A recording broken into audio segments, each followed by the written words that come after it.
ନା ସମସ୍ତଙ୍କୁ ୟୁଟ୍ୟୁବରେ ପ୍ରତ୍ୟେକ ଭାଇ ଭଉଣୀଙ୍କ ପାଖରେ ଯଦି ଭିଡ଼ିଓ ପହଞ୍ଚି ପାରୁଛି ତାହେଲେ ଭିଡ଼ିଓକୁ ସେୟାର କରନ୍ତୁ। ମୁଁ ଗୋଟେ ମା ଯାଜପୁରରୁ କହୁଛି।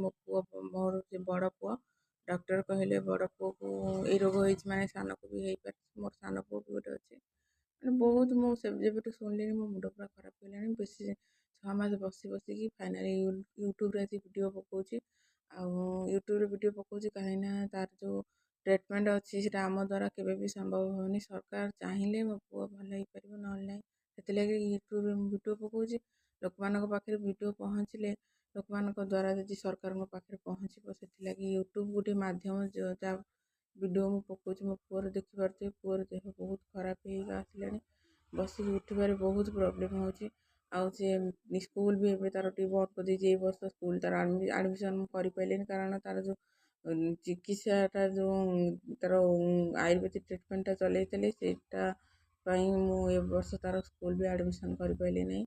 ଆଉ ଯାହା ସରକାରଙ୍କ ହାତରେ ଅଛି, ଭିଡ଼ିଓ ବହୁତ ମାତ୍ରାରେ ସେୟାର କରନ୍ତୁ।